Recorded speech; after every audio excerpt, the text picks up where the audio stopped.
going down, guys? TalkNorwichCity here, back for another podcast, episode 40. Wow. And that's a lot of podcasts. Mr. Jake Humphrey, how are you doing, my friend? Very well, lovely to see you. It's nice to be back here, actually. If I can't look round properly, I've got a crook neck. Okay. So I'm sort of a bit like Herman Munster. I might have to do this on that side. But it is quite this awkward side's sitting in the fine. middle, isn't it? It's fine, it's fine. Because we can kind of just look one direction, but Yeah. you're kind of having to move about. First of all, thank you so much for welcoming us into your lovely house. No worries. Underfloor heating. We don't get this at your flat, Chris. Flat? It's our studio, Jack. Studio. Apologies. Studio flat.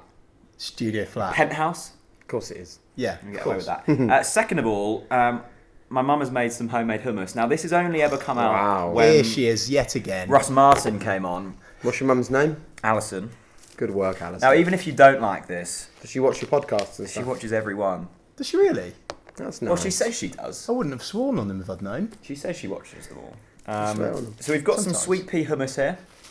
Lovely. Do you like peas? Do you like hummus? Yeah. Great. We've also got some carrot sticks. You provided Oh the my coffee, I'll goodness. provide the food.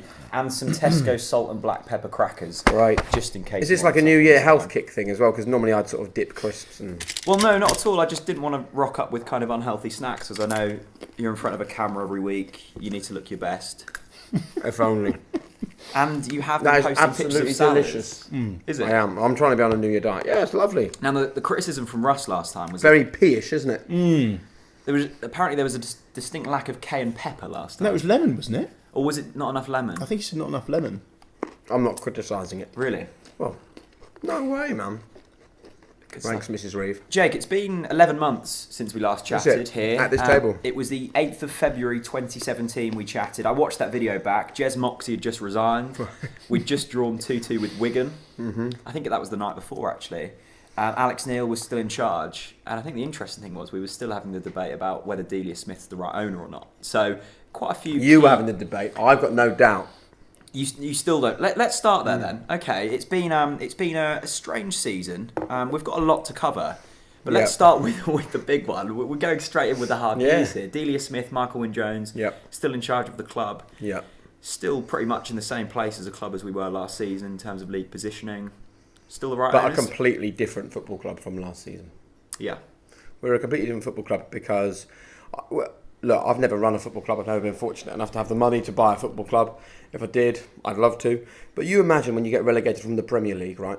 You're just football fans. You're just normal folk. So you sit around a table just like this and you say, bloody hell, man, we've just been relegated. Right. What do we do? What are we going to try and go back, straight back up, yeah? Right, brilliant. So, all those great players we've signed on good money, we've got to keep them, haven't we? Yeah, we've got to keep them because we're going to go straight back up. We've Yep. got to go for it. We've got to believe in our manager. We've got to believe in our players. We've got to do the right thing by Alex Neil. We've got to do the right thing by the lads that came in. Here we go.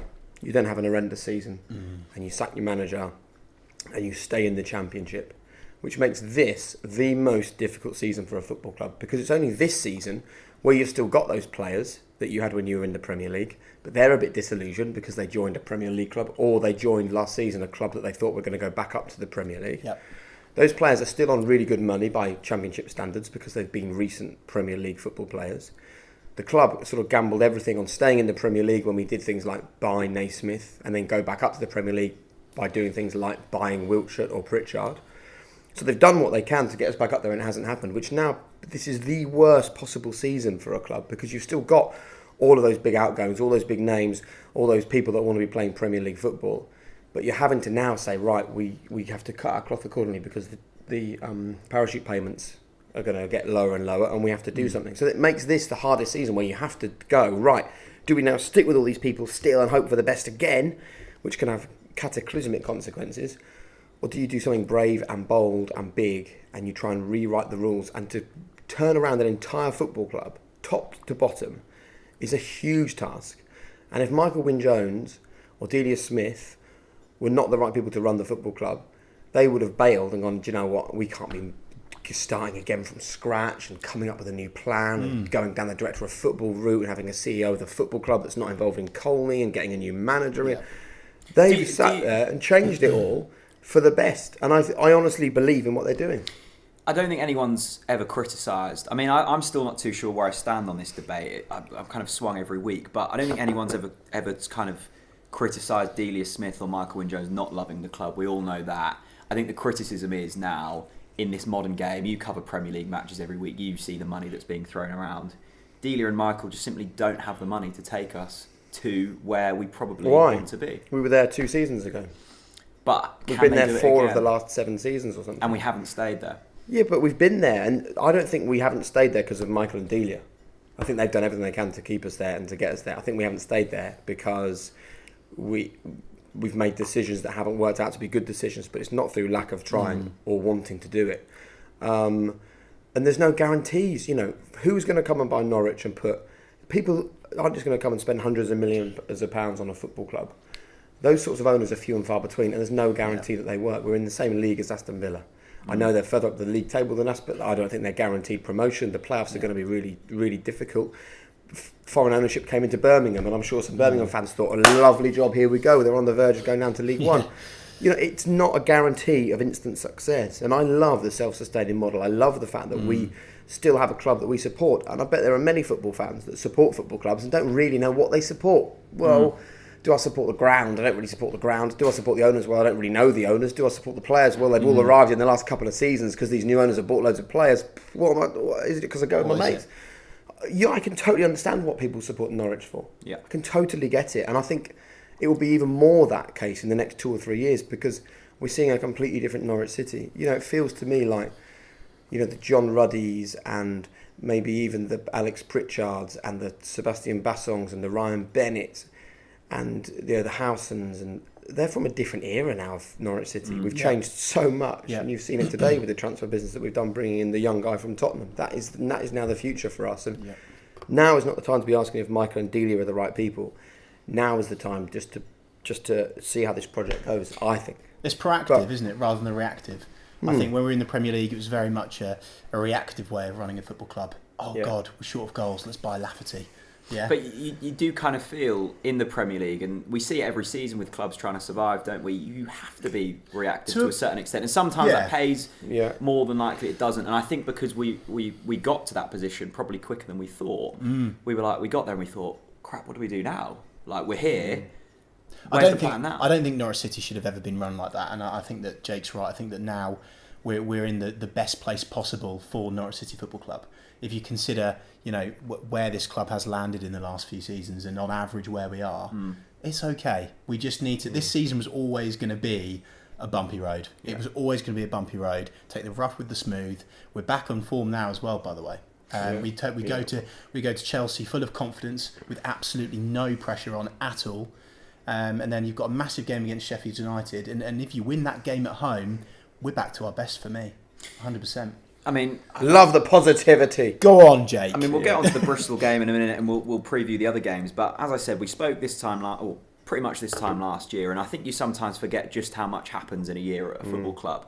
We didn't have the same manager, we didn't have the same sporting director, head coach, whatever you want to call it.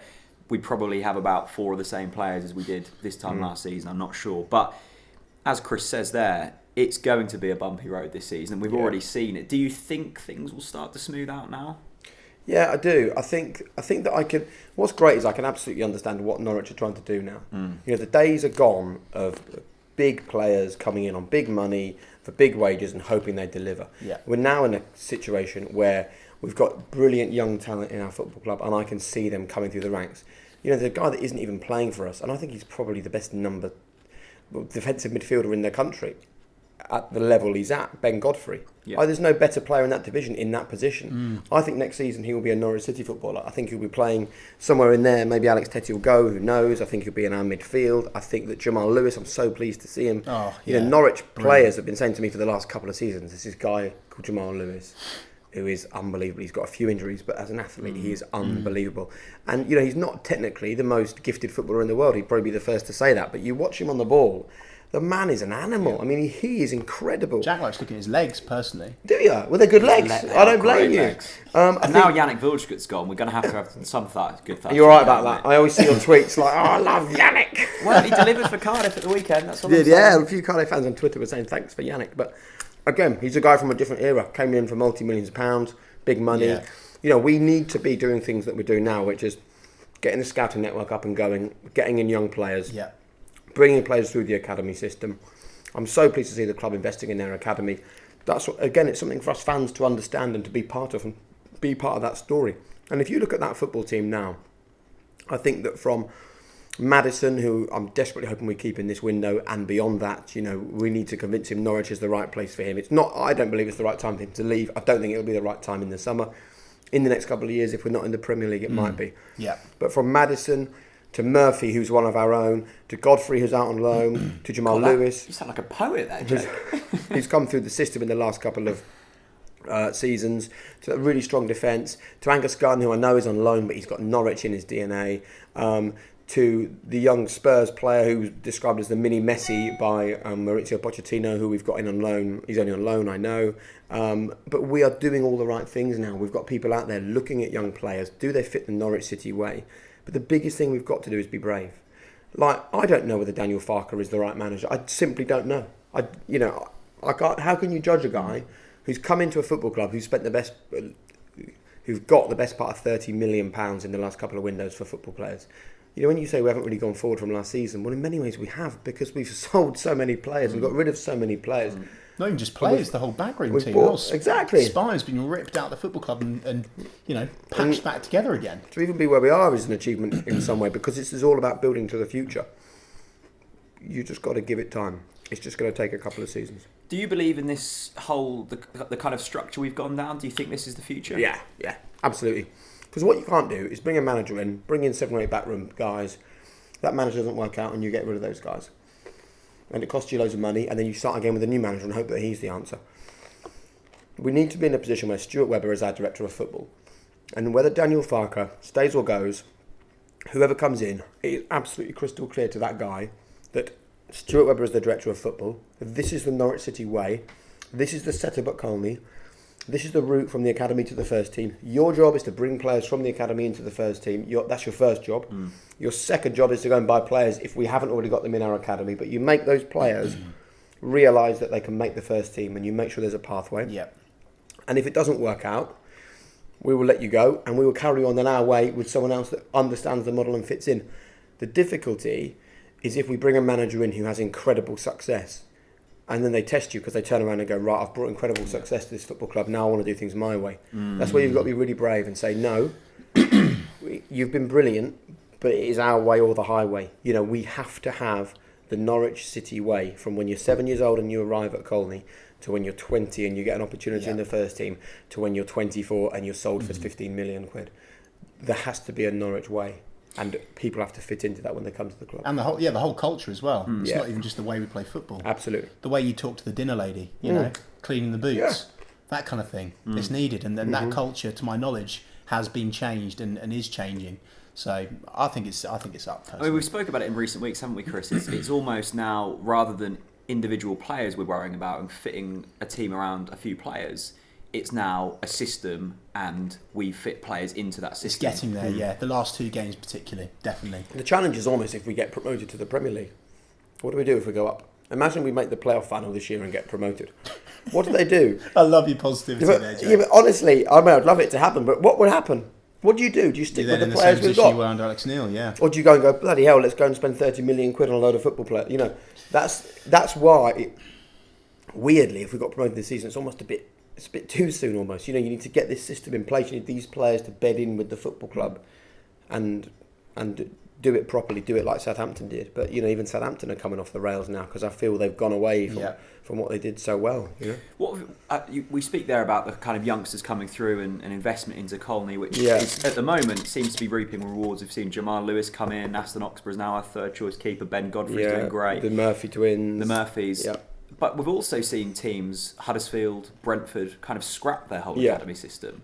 What have you made of that kind of switch? Because it seems to be quite a popular thing at the moment to kind of scrap academies and find the 18-year-old finished product to then develop from that point onwards. It's always a very difficult position. One of the reasons why Huddersfield got rid of their academy was because there were more scouts for Manchester City in Huddersfield than there were scouts for Huddersfield in Huddersfield. It's crazy, and in that situation, you're fighting a losing battle. And if you find an incredible 6-year-old and they've been with your academy for 3 years and they're an amazing 9-year-old, the big clubs will come and snaffle them. And the whole system is tilted towards giving the big clubs power. And there was an amazing documentary on BT Sport just recently called No Hunger in Paradise, and it was thank you, and it was showing you. It was a great documentary. It's free actually on the website. It's worth what if you haven't seen it. It is an unbelievable documentary, and these clubs now are going after 3-year-olds. They're offering to put all the children in the family through private education. They're offering you 50 grand a week if you're there when you're 16. The riches on offer are incredible, and people are finding it very difficult to say no to that. So it's going to be difficult for Norwich to have a setup where we get the best youngsters, and the best youngsters stay with us until they're in our first team. But I don't think that should be a reason for us not to do it. I totally understand Brentford's thinking and Huddersfield's thinking. And their thinking is, let Chelsea, Man City, Man United, Liverpool, Arsenal, Tottenham fight it out for these players. Yeah. Take them through their academy. And when they get to 17 and they tell 4 of them that they're not quite good enough, we'll be there to pick up the pieces and bring them into our setup then. And there isn't the cost and there isn't the time to develop it. But I feel that that's not the way Norwich should be doing things. I feel that we are a club that should have an academy. I feel that we are a club that should have our homegrown talent coming through. It's an ethos that comes right from the owners, right down to the first team. Even the fact that we have the Community Sport Foundation, which is in the top 2 or 3 best charities affiliated to a football club in the country. We are up there with the very best in the country at that. Because that's the way Norwich should be doing it. Norwich City should be a club for the community, a club for everybody. And it should be a club where you can relate to the players because they've been there since they were 7 or 8 years old. Does that necessarily correlate with success, though, in terms of being a community club? I think everyone values us being a community club, but at the same time, we also want to see success on the football field. Yeah, because it's about doing the two things together. And I keep coming back to the fact that we have in recent seasons been a Premier League football club, and we're not a million miles away from that now. As we sit here talking today, and Daniel Farker will tell us that it's not going to happen because it's his job to play it down. But we're 6 points off the playoffs. How bad really are things at Norwich City? You could look at it and say that we had the second biggest championship wage bill on record last season, which is, you could look at that as a positive. You could say we've got 21,000 fans to every home game. You could look at that as a positive. That's more than some people are getting in the Premier League. Or you could look at that and go, well, actually, the wages is a millstone around the football club's neck, and actually there are a few clubs in the Championship with even bigger attendances. So where are we? At the moment, I feel like Norwich as a club are not quite where we would like them to be, but at the moment they're probably where they should be because we're a club undergoing a transition. Yeah. And it's hard to transition in the Premier League, and we wouldn't be doing this process if we were in the Premier League. I kind of hope this is short-term pain for long-term gain.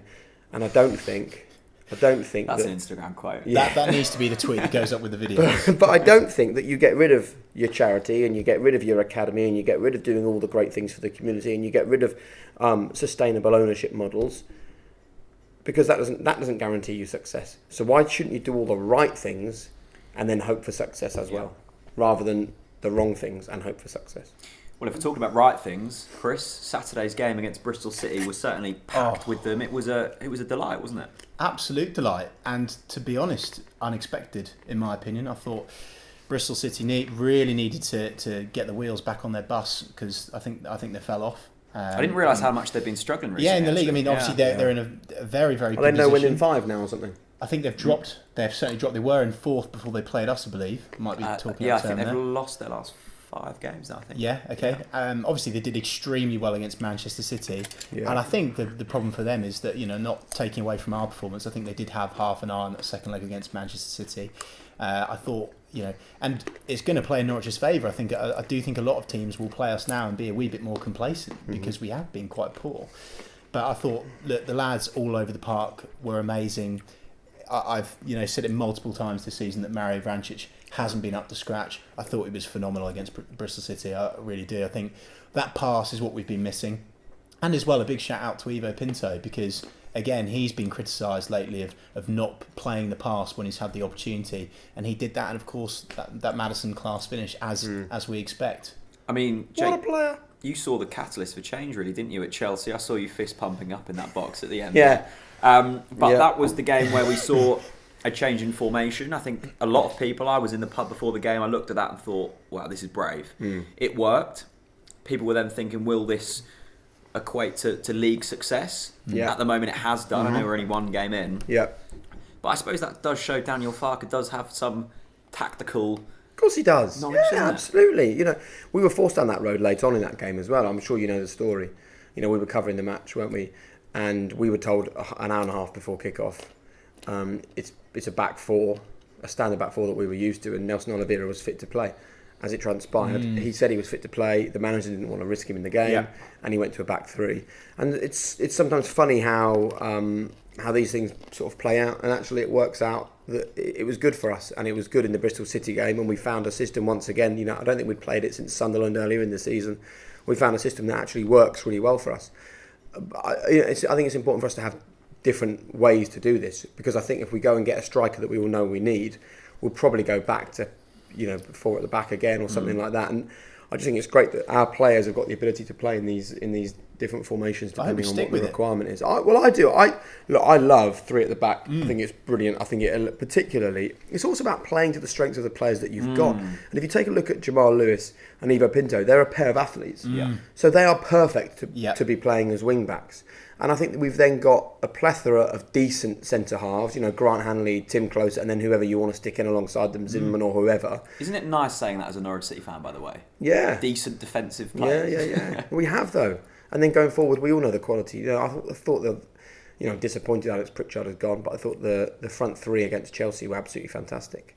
But it's just a reminder of how mad football is. You know, we can all sit here and all be a bit doom and gloom about the fact that Norwich are in the Championship and we're only halfway up the league table and this is a period of change. Well, it's only a couple of seasons ago that Huddersfield were almost rock bottom in the Championship. We weren't spending much money on players. No one saw that promotion coming in. It came out of nowhere, bang.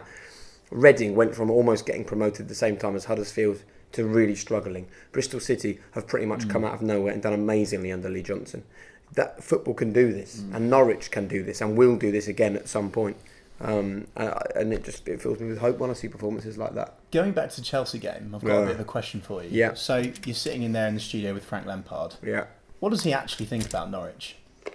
Did you ask him any questions about Norwich? Or do you ask the players that you're with, what's your thoughts on Norwich? Is there any kind of funny quotes that you could reveal? Or... They like to take the mickey out of me and my love of Norwich. Because it's a smaller club. Well, yeah, and I'm sitting there, you know, we all watch the Premier League games, and I'm like, what's the Norwich score? They're like, who cares, man? We're watching Man United and Man City and Liverpool, who cares? Good man, stick up for Norwich. Exactly. But I'm always like, about 5 to 2 or 5 past 2 when the team news comes out, I always pop my hand and I go, God, have you seen the big news today? They're like, what?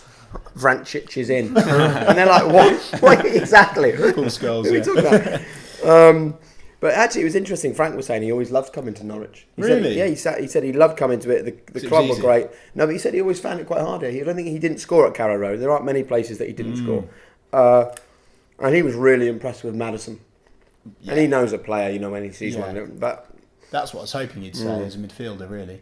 Yeah, you would be hoping that. I think James is a fantastic footballer, and it's nice when you sit there with someone that's achieved what he has in the game, and he's saying to me, God, your team are really well organised. Your team know what they're doing. All your fans are loud. All the atmosphere is good. You know. Yeah. We all know why we love Norwich City, and I don't expect Frank Lampard to be a Norwich fan or Rio Ferdinand to be a Norwich fan, but I quite like it. I quite like it when they tell me that they like the club. Good man. I think they're at the last one we did was the Liverpool 5-4. Do you remember that? Ooh, Adam Lallana. I've been trying to forget that actually for some reason. I tell you, mate, presenting that game, that is one of the hardest things I've ever done. That's like one of the most viewed videos on the channel, isn't it? Yeah. Oh. When Sebastian Bassong pops up with a 20-yard left foot volley, you think, okay. Hello.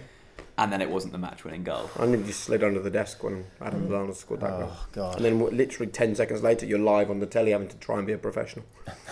Okay, so we've talked about Bristol. 6 points off the playoffs. Now, coming up Come tomorrow, on, Norwich! By the time this goes out, it's Chelsea again. Unfortunately, you're not presenting this one, are you? No, this one's on the BBC. On the Beeb. But it's another good test for us. And it's a game...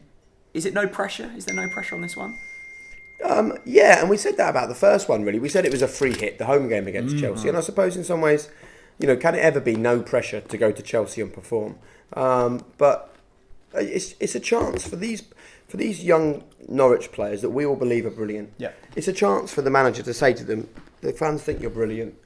Hopefully you think you're brilliant. Go out and prove yourself on a stage as big as this. Because it's all very well doing it against Bristol City, but doing it at Stamford Bridge is a different story. And it's difficult times as well for Chelsea. I was going to say, They've drawn the last 3 on the bounce. Whether that's a good or a bad thing for us, I don't know. I think that it means that Antonio Conte will put out a strong team because it's a few weeks until the Champions League gets going again. They're clearly not going to win the Premier League, so actually the FA Cup has grown in importance for Chelsea. He would have learned a bit about the likes of the Bakayokos and the Batshuayis. I'm not sure whether they will get involved against Norwich on Wednesday night, but I think we'll see a strong Chelsea team. I think it'll be bloody difficult for Norwich to get a result from this game. But again, it's just a chance to build a bit of self-belief and a bit of confidence, and to give, particularly, we keep mentioning his name, James Maddison. It's a chance for him to feel what it would be like to be a Premier League player. It's a chance for some of the foreign players that have come in and joined us, like the Stiepermans or Zimmermans or whoever plays in that game. It's a chance for them, Tom Tribal. It's a chance for them to come in and for the manager to say, "You want to be a Premier League footballer at Norwich? This is the experience that you will get every single week." It's good for Angus Gunn. It's good for everybody. I hope we do okay.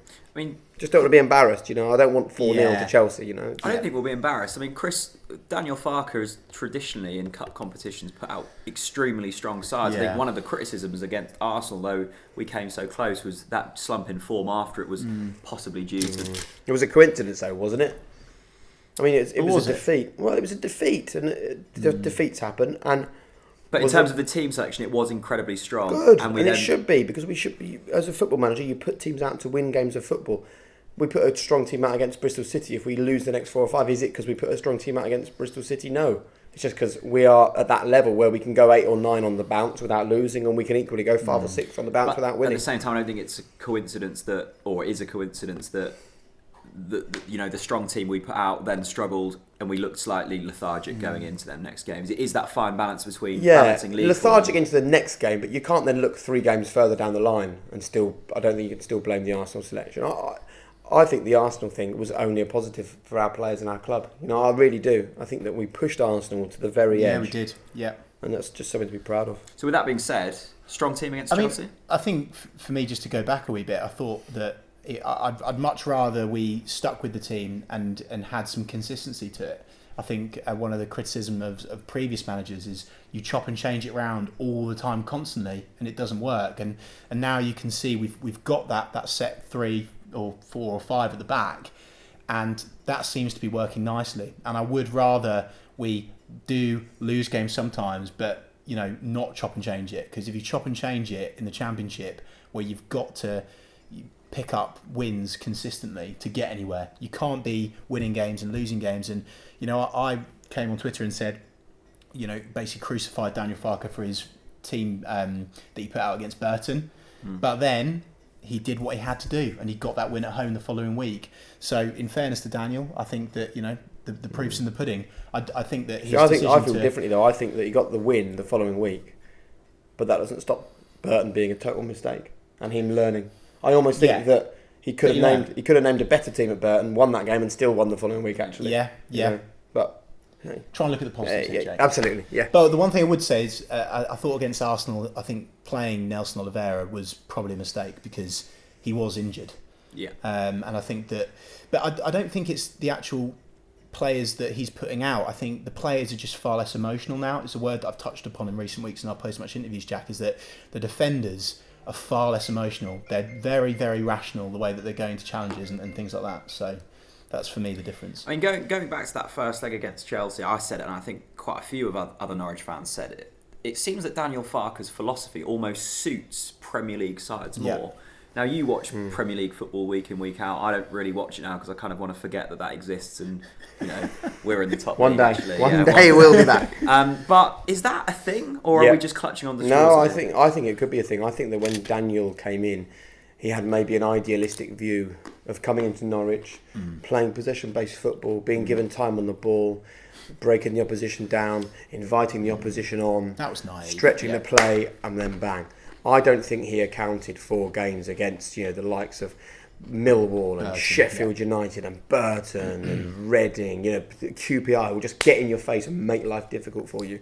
And I think that it's no coincidence, as you say, that playing against Chelsea, playing against Arsenal, teams where there is a bit more time on the ball and it is less cut and thrust in the Championship, we seem to be better. And I think he got it wrong, but I think he learned that, and I think he has learned that, and he's adapted incredibly well. I'm really impressed with Daniel Farke. Like I say, I don't know if he's the long-term answer as the Norwich manager, because I don't think that we are a club anymore where the long-term answer is the manager. Mm-hmm. The long-term answer is now the setup, the system. The prospects coming through, yeah. The prospects coming through, Colney, the director of football, the Norwich way. That is now the long-term answer.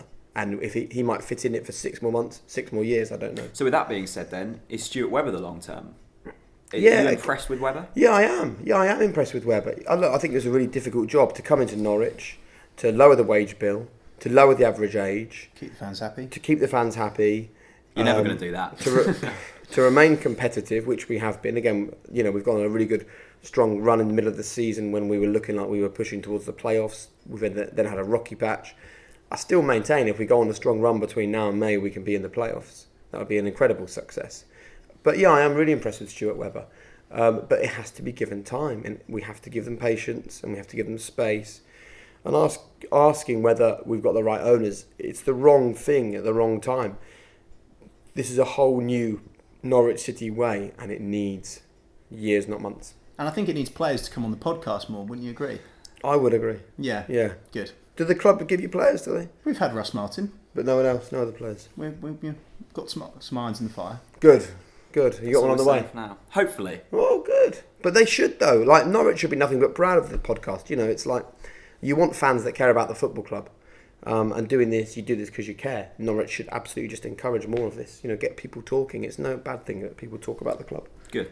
It is January, which means it's transfer season, which is... Yeah. As I grow older, it becomes less enjoyable every year. I just find it a bit I find it so annoying. It's quite draining. Do you find that, or are you still quite like it? Youthful and pumped about it? Yeah, I like that. I like January. I just like to see what madness goes on. It's never normally. Twitter in January is a horrible let's talk experience. about Pritchard. You seem like the man who kind of first twigged onto this. Were you revealing any exclusives? Did you have any words in your ear? Maybe, yeah. I'd known for quite a long time that clubs were sniffing around Alex Pritchard. And I think we have to be totally honest and understand that he was a massively talented football player. Yeah. And he joined a club that he fully expected would take him back up into the Premier League, and that's why he came. And when it didn't happen, he wanted Premier League football, and he's got that. And I think that he's joined a really good club in Huddersfield. He's joined a manager in David Wagner who's impressive. He's joined a club that were crying out for a number 10, and he will go in there, I believe, and be one of Huddersfield's best players. And I don't begrudge him wanting that move. He was a Premier League footballer who wanted Premier League football, and we can't give it to him at the moment. I'd be far more aggrieved if Norwich took a £3 million offer for Ben Godfrey from a Premier League side, or Jamal Lewis went for £5 million, or even James Maddison went for 20 million. 20 million quid for James Maddison would make me more angry than the offer that came in for Alex, because it was what Alex wanted. He wanted to be a Premier League footballer. Yeah.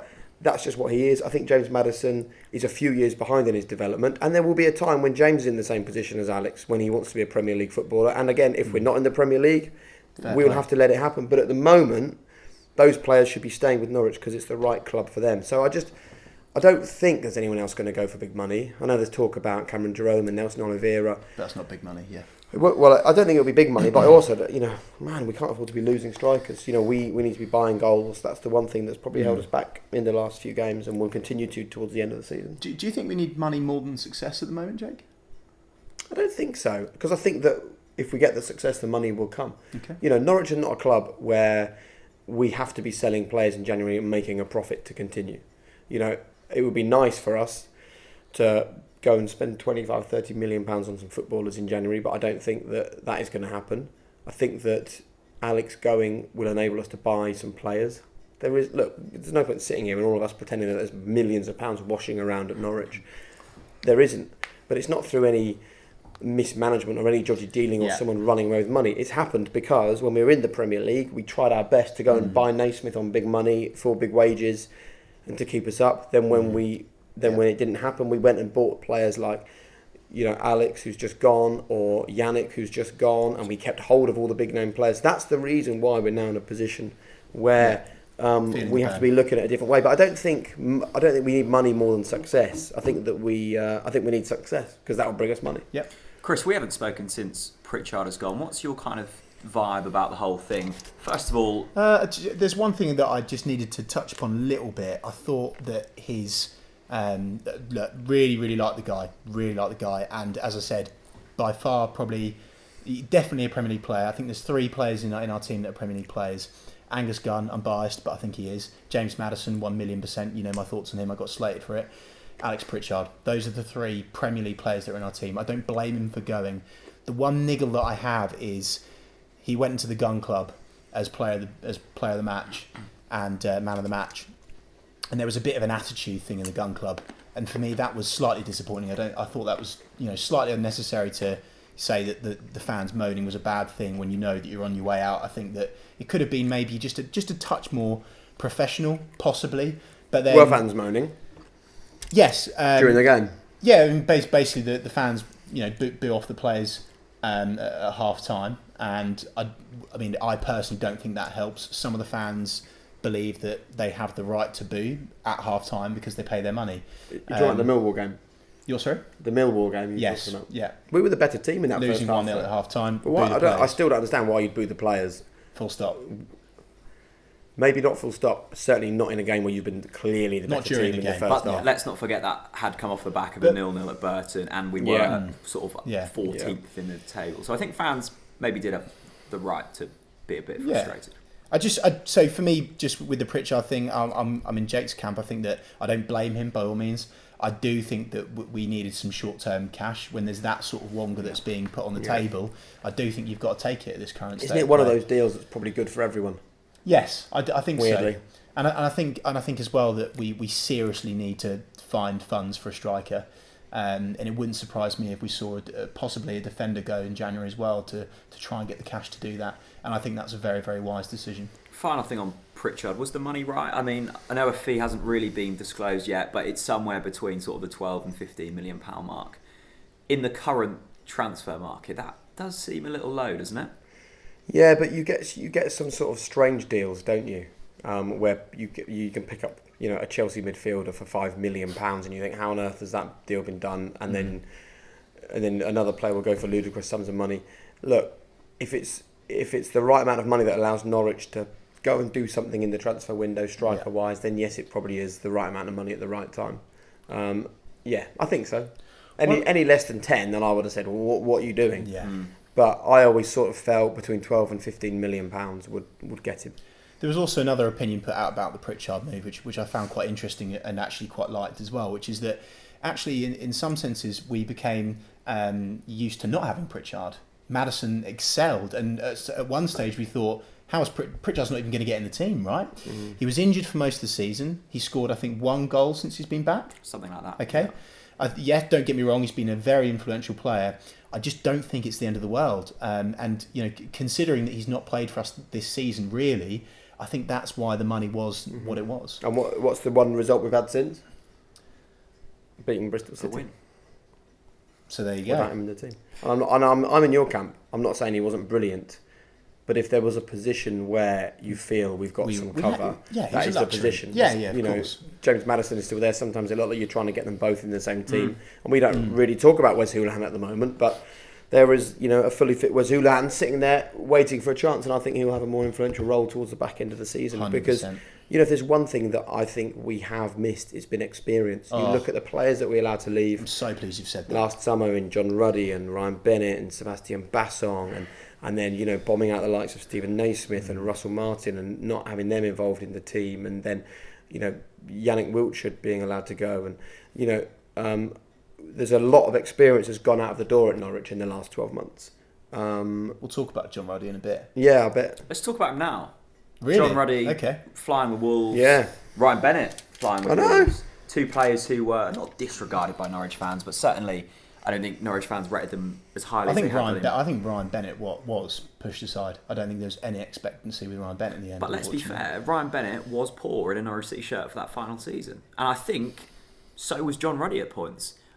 Comparing him to his 2012 self, he certainly wasn't the John Ruddy of 2012. This is going to be so interesting. He's maybe brought that form back. It was a difficult season, though. That's the thing. It was. And you've got to put it in that context that, John was being dropped and then recalled and dropped, and I wasn't sure what the reasons were for that. I don't think he was sure what the reasons were for that.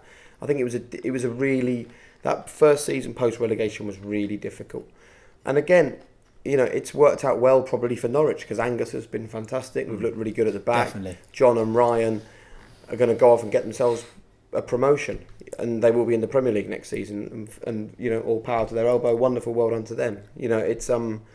It probably, even though as I'm good mates with John particularly, it probably has worked out well for everybody. I don't think anyone would change the decision now. Probably not Norwich and probably not John. I mean, for me, my question, which was meant to be asked later on, but I'll go in now, is do you think he's done better at Wolves because of the team in front of him? Do you think he's still the same quality goalkeeper that he was at Norwich City? Because me and Jack, forgive me for putting words in your mouth, we were of the opinion that in the last 2 seasons for Norwich City, it probably was right that he did go. He needed that change. I think he is a really quality goalkeeper. I think he's a Premier League goalkeeper. I think that he was at a football club when a lot of people didn't look as good as perhaps we know they can be. Yeah. And maybe the change was the right thing for him. I don't think he's playing any better at Wolves. I think that as a team they're playing better this season than Norwich are this season and Norwich did last season. But I don't think that he was poor for us. And I think he's remembered really fondly by Norwich fans. Yeah. The fact that he chose to play in that final game and got an amazing reception, I thought was really special. And special for him. Mm-hmm. His family have stayed here. Yeah. Had the chance to go, of course. Absolutely, yeah. And that's the other thing. I've a lot of Norwich. I get a lot of criticism on social media from Norwich fans, and part of it is because of my relationship with John. And I tweeted something like, it was a picture of John. And I said something like, "Imagine getting released by Norwich and then finding that you're in the same team as Ruben Neves and you're getting promoted." That's never a dig at the football club that I love. You did get your fishing rod out at that point, though, Jake. But Norwich fans came at me like I was criticising our football club, saying, you got to understand why we let John go. I totally understand why John and lots of other players who were on big wages left. I totally get that. All I'm saying is, from my perspective as a friend of John's, how great it's been for him. I'm not criticising my club or anything. And it has worked out well. It has worked out. I'm pleased you cleared that up because I've had quite a few people say God, I'd love to ask Jake that. Yeah, it was never a criticism of Norwich. It just wasn't. And sometimes it's difficult when you're sort of friends with these guys, and I suppose you feel a sense of loyalty to them, but nothing comes above the loyalty to the football club that you support. I think it's the same with me for us. But I mean, for me with the John Ruddy situation, I think actually this just twists on the fact that Angus has been monumental. And I think that we have, to be fair, taken Angus for granted. Don't get me wrong, he's now getting a lot of love after that ridiculous save. Absolutely ridiculous amazing, save. Wasn't it? But, he does that in training every week. I'm pretty sure he does that in training every week. He's, obviously been taking shots off Sergio Aguero.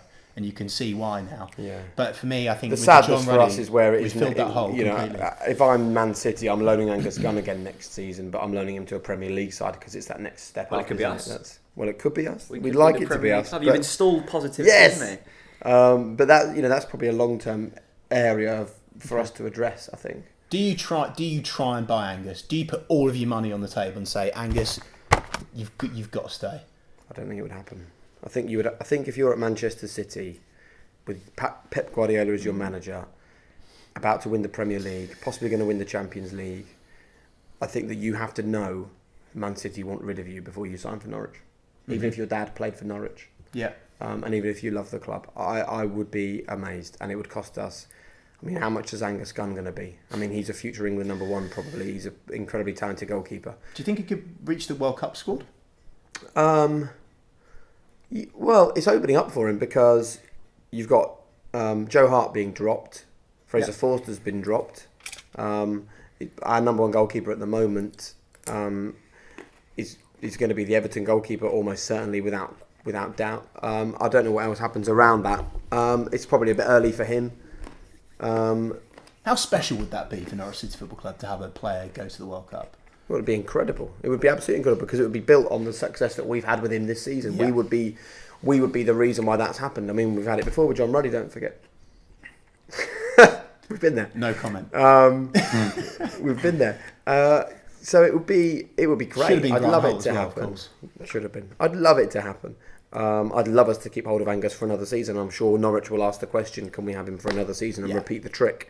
If we got promoted, it would almost certainly happen. If we don't, it might be slightly more difficult.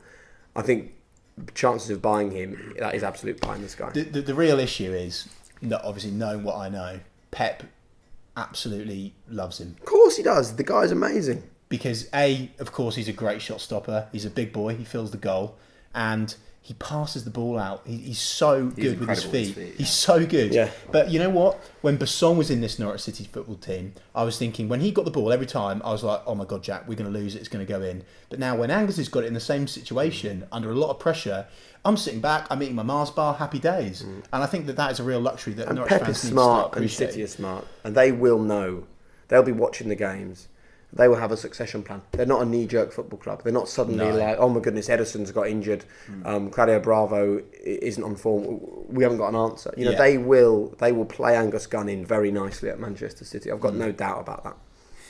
I mean, Gunny Senior, of course, thinks he will definitely 1,000,000% be a better goalkeeper than him. I did see a tweet that the other day, actually. Yeah, so it's interesting. Happy days. I mean, let's touch on how great to get him though. Isn't that great for us? And again, it shows that we're making smart decisions now. You know, we are making smart decisions. And for me, I thought that getting Angus in was ridiculously good for the supporters. Ridiculously good. Don't get me wrong, it was brave because it could have gone wrong. Yeah. It could have gone wrong. I think was we feeling forget the pressure. that because Angus hadn't played a game of professional league football before he joined us. Yeah, but you look at Jamal Lewis as well. He's not really played that much football, has he? Well, no, he hasn't. If any at all. No. And I think that Jake touched upon it earlier. I think bringing these players in from the Norwich City ranks that bleed yellow and green, I think really, really works with the supporters. I think it lifts the supporters. I think that they give so much more to it. And you know what? If Angus does make a mistake this season, the Norwich fans are 1,000,000% behind him. But he won't though. He won't. Of course he won't. Of course he won't. But it's great that you look at that squad now and you go, Angus Gunn, Dad played for Norwich. He's not ours, but he feels like one of our own. Yeah. Jamal Lewis, he's only been at Norwich a few years, but still feels like one of our own. Yeah. We've improved the defence immeasurably. Ivo Pinto is one of my favourite players, underrated in a Norwich shirt for me. Interesting. On the right-hand side, I think he's brilliant. Bombs up and down, works really hard, loves the shirt, loves the club. Tom Tribal, slightly limited, but I think alongside Alex Tetty is brilliant and a real find for us. Ben Godfrey, I think, will come in, play in that position next season and be fantastic. And in front of them, James Maddison, proper quality. Murph, I think, is a brilliant young player and is no doubt looking at his brother's success in the Premier League, thinking, I want some of that. And the best way to get some of that is to play really well at Norwich. Yeah. And you look through that squad and it just leads you to the same place again, doesn't it? Goal scorer. I honestly think with a goal scorer, having been signed at the start of the season on 16, 17 goals, we're in the playoffs already. Do you think we're an old Look at the stats on the games that we've played though. We've had regularly more shots on target than our opposition. And we've come away with a 1-0 defeat and you two on the coach home, like, eating your Greggs peed off. And it's like... Can't eat on club cabbage. Can you not? Not hot food, no. You definitely do. The amount of times I've seen people we're a goal scorer away Yeah. from just being there. And 1,000,000%. it's like, and I you know, Because now we've got the defence sorted and arguably the spine sorted. It's something that Hux came on the podcast recently and said in his team there was a solid spine. Yeah. A solid spine. I think that now you've got Angus, you've got Hanley, who's been absolutely ridiculous. He's been brilliant since he's come in. You've got Tommy T. Yeah, and now going forwards, you just need that one more player. You've got Maddison, of course, in between that. One more player. You two are making me so excited. Come on, Jack. People are watching this thinking, what the hell? What's your sort of take then on where we're at? He's been pessimistic Are you? this season. No, I don't. I got so excited at the start of the season, and I was like, right, we're going to win the league. Jack sent me a text saying, Revo, this season I've got a funny feeling it's ours. Why would you think that at the start of the season? When I was like, oh my goodness, we've let everyone go that's got any experience. Now I'm thinking, actually, the work that Norwich have done behind the scenes has been brilliant. It has. But when you're at Burton and it's 2 degrees and you've just drawn 0-0, it's hard to go, well, at least the recruitment policy is good. And at least lots of teams, mate, will go to Burton and draw 0-0. Championship is bloody hard. So hard. The games, it's hard. The players don't even really like it because there's just so many games of football all the time. Yeah. And you go to those places, they get 10 men behind the ball, they get up at you, there's 6,000 people in the stadium, it's cold, it's the middle of... It's a hard league. And you will get games like Burton, but you just got to keep What would you define as success this season then? From this point, we get to May. Yep. Where are we finishing the league? And where will we finish in the league and you'll be content with that? I'd be content with the top 10. Top 10. Yeah. I'd be content with the And top do you 10. think Because we've gone through such transition. Do you think that would set us in a good situation for next season? Not a top 10 finish, no. But depending on what happens off the field is what will set us in good stead for next season. Because if we finish top 10 until Murphy and Maddison and Angus Gunn disappears and we don't buy a decent replacement and Tom Tribal doesn't agree a deal. Not Angus likely, but the other two hopefully not. The key thing for Norwich is that the players at the end of the season buy into what we're doing here. Yeah. And what we're doing here is we are setting Norwich City up for the future. You know, we are bringing in young, brilliant talent. We're trying our best to improve them. We're giving young players an opportunity that they might not get elsewhere at other football clubs. We're trying to play decent football. There will be lows and there will be highs along the way. But Norwich just needs to pull in one direction and be a positive place to be. If we're a positive place, fans will make it great and players will want to come and play at Norwich. I believe that. I think this leads on quite nicely to kind of a statement / question, and it kind of, we might have a little argument here, Jack. So I'm looking forward to seeing how Jake splits us up. But I think possibly a problem with a lot of younger supporters, and I'm quite a young supporter myself, although I've only got a couple more years on you. I think a lot of supporters sometimes lack perspective, and a lot of people forget how many times we've been in the Premier League. Now I'm not slagging off fans, but kind of am a little bit in a sense, because I think, to turn around and be like, it's horrendous right now. A lot of fans have watched. I sat in the stands from the first minute to the last second of that Colchester defeat, and it scars me to this day. And nothing will ever be as bad as that. League One, first day of the season, a Norwich City legend gets wrongly put in a job, gets a season ticket thrown in his face. We lose 7-1 to one of our arguably local rivals. Now, for me at the moment, it's okay. We've got it's kind of exciting. We've got a project. Andrew Lawn from Along Come Norwich recently said it's a project, and that's somewhat exciting. And I think that a lot of particularly younger supporters don't understand is, yes, we still have an opportunity to reach the Premier League. We're not. So we have this classic phrase in the podcast, Jake, called Birmingham are just Birmingham. Right. Okay, they're just Birmingham. These are the clubs that, no disrespect, they're just them. They're just in the Championship. The noisy neighbours, well, not so noisy neighbours are certainly like that as well. Norwich City have the potential to get somewhere, and I think that sometimes fans forget that we have been in the Premier League recently. We've been to Wembley. Norwich City have won at Wembley. Now, come on, we're nearly there again. Just calm down. I love that. That was a good speech, actually. Love it. Was it? Churchillian. You put it behind me. But actually, so to link on to that, the actual question. Oh yes, there was an actual question. Yeah, there was. That was just Martin Luther King moment. For me, I think it'd be interesting to get your take on this, Jake. Because you watch so many different teams, all the time, do you think that you benefit from kind of what I've put here in inverted commas as bigger picture, long term thinking? Because you can see from other clubs how it doesn't work and how it does work. Yeah, almost being separated from the club itself. Because although you're a fan, it's your job not to kind of be biased, isn't it? I suppose I'm a fan, but I'm a fan in a slightly different space to a lot of fans, because I'm a fan that doesn't get to Carrow Road very often because I work on Saturdays. I'm a fan that watches a lot of Premier League football, not a lot of Championship football, and I'm also a fan that, I'm fortunate enough to be friends with quite a few people who play for Norwich. And I think that gives you a slightly different perspective, either on things that are going on at Colney or behind the scenes at the club, either on where Norwich sit in relation to Premier League football.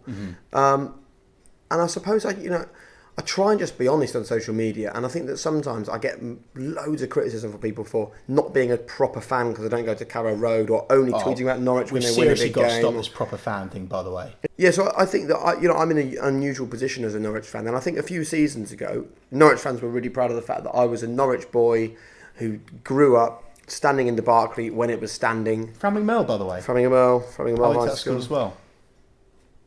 Nice, that was cool. We're so cool. And I think, now for some reason, whatever the reason is, I get loads of criticism on social media, and I can't really explain it. And the number of people that come up to me saying, "Oh, you're not a proper Norwich fan because you don't go to Carrow Road," or your tweets about Norwich are embarrassing. Mate, I don't know. I mean, they come from a position of, being friends and spending time with people in the hierarchy of the club and some of the players. Maybe people don't like that. I don't know what it is, but I honestly am more excited now about Norwich than I have been for the past few seasons. Wow. And I'm not just saying that. I'm saying it because winning or losing a game of football doesn't make or break my week. What does make or break my season is seeing off the pitch that we're doing the right or the wrong things. Yeah. And I think for too long we were doing the wrong things. I think we had the wrong people managing the football club in the dugout. I think we were doing the wrong thing in terms of buying players for too much money and paying them too much money.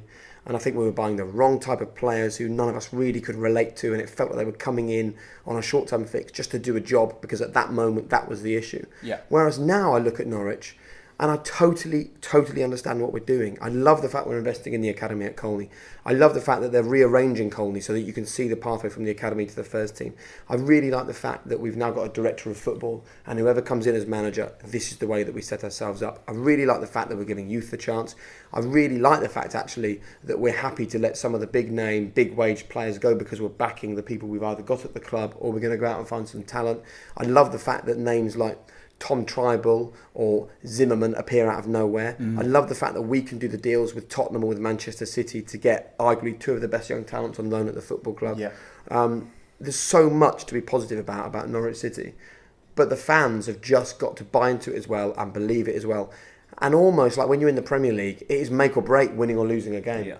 It's bigger than that at the moment for us. Yeah. It's not about whether we win or lose at Chelsea or whether we won or lost at Burton or won or lost at Bristol City.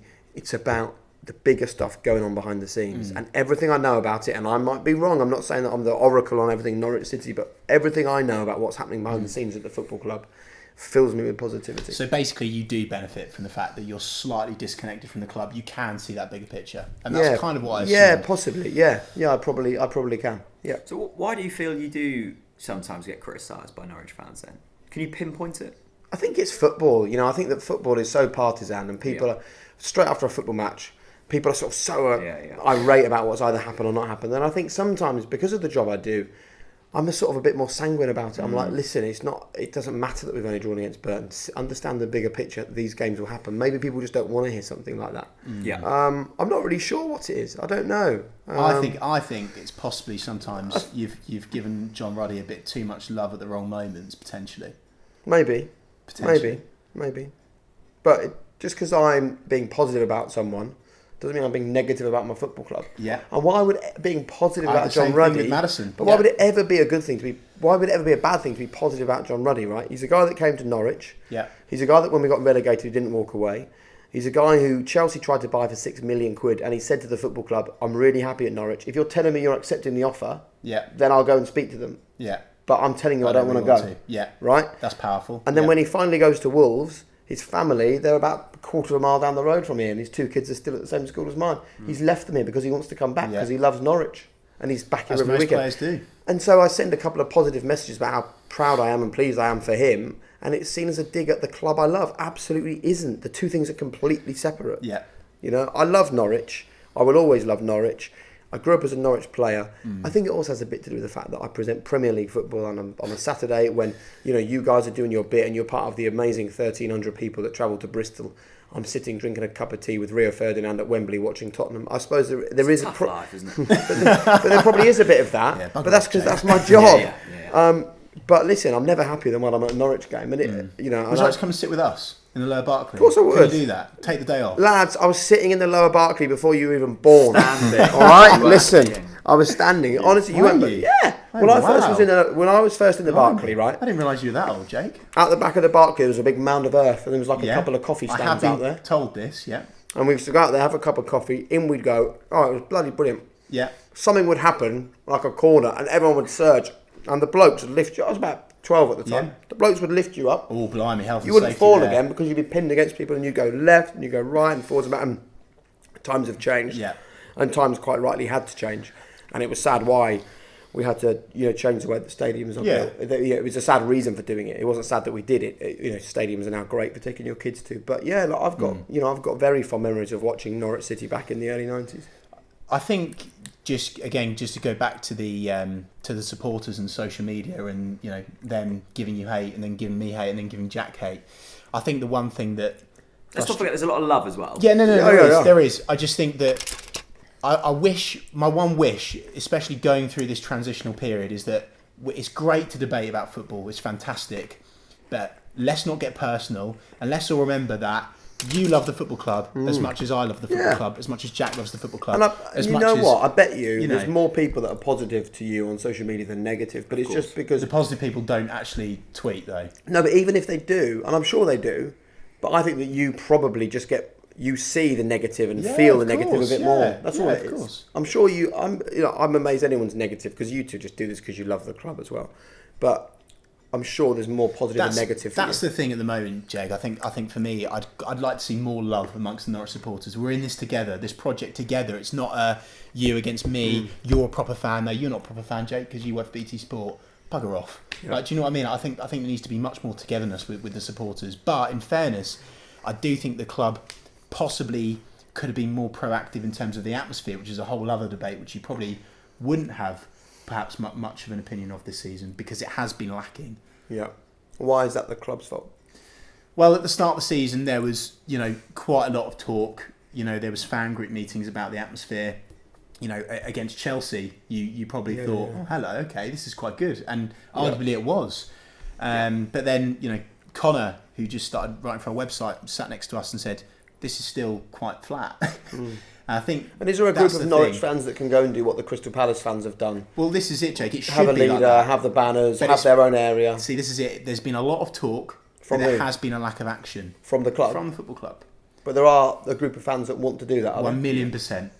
There's been various issues with, obviously, can we get supporters all together? Should there be a singing section? Do you think there should be a singing section? Absolutely. Look, listen, Crystal Palace is the best atmosphere of any football ground that we cover in the Premier League. It's not the biggest, but the atmosphere is incredible. And you've got a small section, and the guys are proper, die-hard Eagles fans. Shirts off, banners out. They're in there. They're not in there 1 minute before, and they're not leaving 2 minutes before it finishes.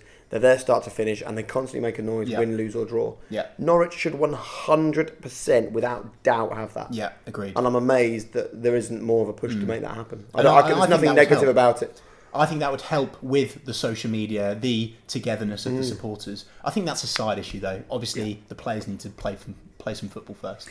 Jake, thank you so much for taking an hour out of your evening, hour and a half. Yeah, I'll get upstairs. My wife will be by like, the way, that was going to be 10 minutes. You've left me hanging there big time. Thanks, mate. Okay, I'll come.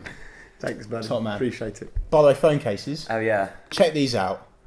Canaries Live. Do you want Thanks one, a lot. Love them. You've got a personalised one already, haven't you? Yeah, mine's all cracked and broken. I think you need a Jake TNC #1 phone case, personally. Yeah.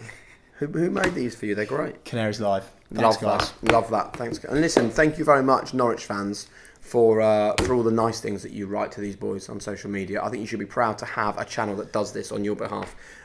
Jake, you make just me be well nice up. out there. We'll pay you later. See you later.